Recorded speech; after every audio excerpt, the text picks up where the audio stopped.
اهلا بكم متابعي قناة معلومة على الماشي. هنتعرف مع بعض النهاردة على بعض المعلومات الخاصة بالطيور المهاجرة. في البداية لو حابين تعرفوا معلومات جديدة اعملوا لايك للفيديو واشتركوا في القناة علشان توصل لكم المعلومات اول باول. اول معلومة هنتعلمها مع بعض دلوقتي، يعني ايه اصلا طيور مهاجرة؟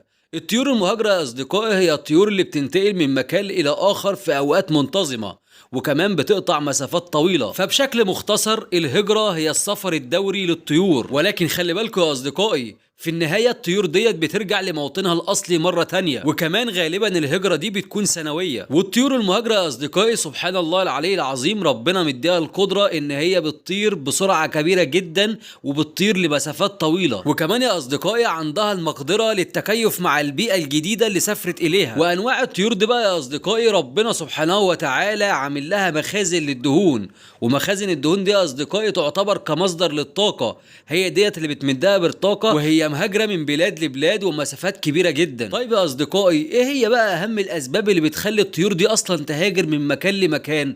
ما كانت ريحت نفسها وقعدت في البيئة اللي هي فيها. من أهم الأسباب دي يا أصدقائي هو البحث عن الغذاء. وفي سبب كمان يا أصدقائي من أسباب هجرة الطيور هي البعد عن الحيوانات المفترسة، علشان الحيوانات المفترسة بتهدد أعشاش الطيور، علشان كده الطيور بتهاجر لمكان يكون امان الى حد ما. وفي برضه يا جماعه بعض من انواع الطيور بتهاجر بسبب تقلبات المناخ، يعني عندكم مثلا الطيور اللي بتهاجر من القطب الشمالي بسبب شده البروده، وكمان على النقيض بعض الطيور بتهاجر من المناطق الاستوائيه الحاره. سبحان الله العلي العظيم، كلها حكم من المولى عز وجل من اجل ان يستمر التوازن البيئي في الكون. وحدوا الله في التعليقات وصلوا على النبي. ولو حابين تعرفوا وتتابعوا معلومات كتيرة اعملوا لايك للفيديو واشتركوا في القناة علشان يوصل لكم الفيديوهات أول بأول. والسلام عليكم ورحمة الله وبركاته.